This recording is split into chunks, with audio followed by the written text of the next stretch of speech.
2 days in the hills when he was so engrossed with his thinking that he forgot all about eating.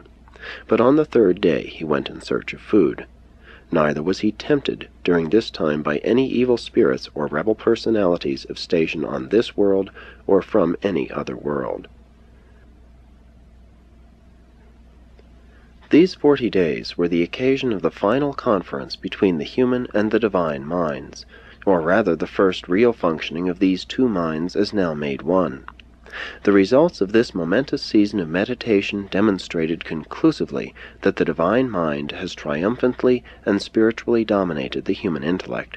The mind of man has become the mind of God from this time on, and though the selfhood of the mind of man is ever present, always does this spiritualized human mind say, "Not my will, but yours be done." The transactions of this eventful time were not the fantastic visions of a starved and weakened mind, neither were they the confused and puerile symbolisms which afterward gained record as the temptations of Jesus in the wilderness.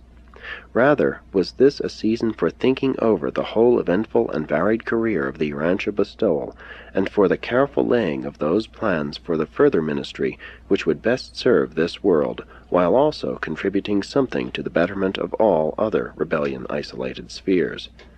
Jesus thought over the whole span of human life on Urantia, from the days of Andon and Fonta, down through Adam's default, and on to the ministry of the Melchizedek of Salem.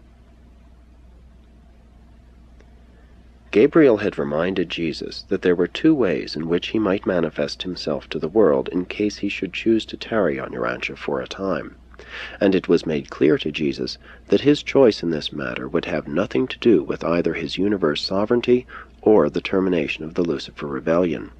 These 2 ways of world ministry were: 1. His own way, the way that might seem most pleasant and profitable from the standpoint of the immediate needs of this world and the present edification of his own universe. 2. The Father's way, the exemplification of a far-seeing ideal of creature life visualized by the high personalities of the Paradise administration of the universe of universes. It was thus made clear to Jesus that there were 2 ways in which he could order the remainder of his earth life. Each of these ways had something to be said in its favor as it might be regarded in the light of the immediate situation. The Son of Man clearly saw that his choice between these 2 modes of conduct would have nothing to do with his reception of universe sovereignty. That was a matter already settled and sealed on the records of the universe of universes, and only awaited his demand in person. But it was indicated to Jesus that it would afford his Paradise brother Emmanuel great satisfaction if he, Jesus, should see fit to finish up his earth career of incarnation as he had so nobly begun it, always subject to the Father's will. On the 3rd day of this isolation, Jesus promised himself he would go back to the world to finish his earth career, and that in a situation involving any 2 ways he would always choose the Father's will. And he lived out the remainder of his earth life always true to that resolve.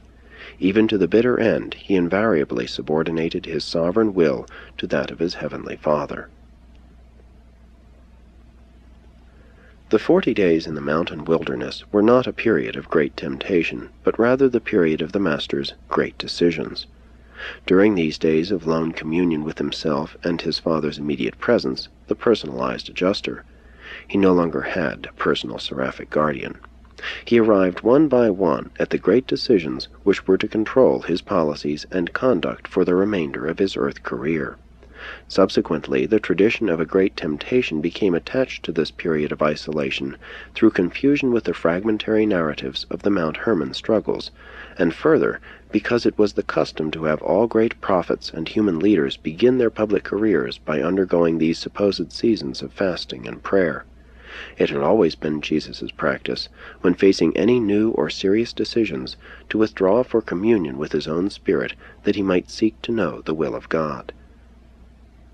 In all this planning for the remainder of his earth life, Jesus was always torn in his human heart by 2 opposing courses of conduct.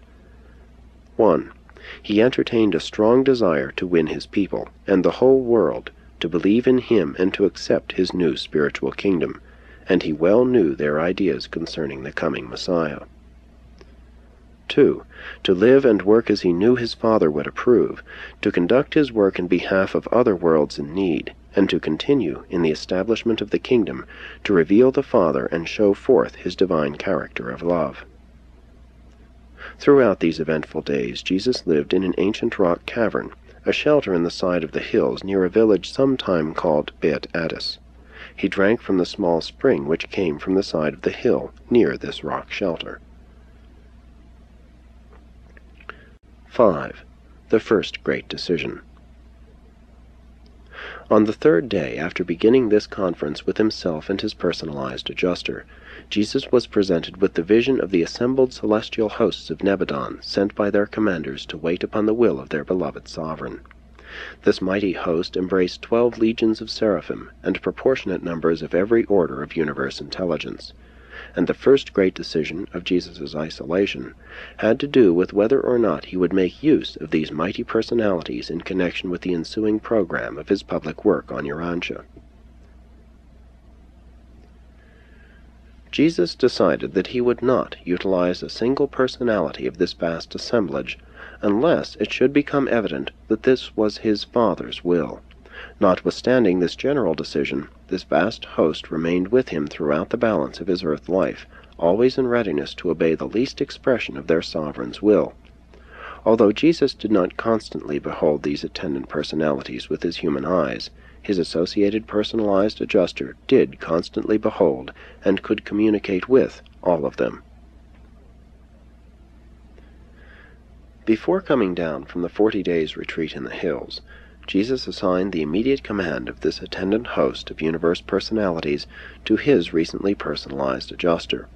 And for more than 4 years of Urantia time did these selected personalities from every division of universe intelligences obediently and respectfully function under the wise guidance of this exalted and experienced personalized mystery monitor. In assuming command of this mighty assembly, the adjuster, being a one-time part and essence of the Paradise Father, assured Jesus that in no case would these superhuman agencies be permitted to serve or manifest themselves in connection with, or in behalf of, his earth career unless it should develop that the Father willed such intervention. Thus, by one great decision, Jesus voluntarily deprived himself of all superhuman cooperation in all matters having to do with the remainder of his mortal career, unless the Father might independently choose to participate in some certain act or episode of the Son's earth labors. In accepting this command of the universe hosts in attendance upon Christ Michael, the personalized adjuster took great pains to point out to Jesus that, while such an assembly of universe creatures could be limited in their space activities by the delegated authority of their Creator, such limitations were not operative in connection with their function in time. And this limitation was dependent on the fact that adjusters are non-time beings when once they are personalized. Accordingly was Jesus admonished that, while the adjuster's control of the living intelligences placed under his command would be complete and perfect as to all matters involving space, there could be no such perfect limitations imposed regarding time.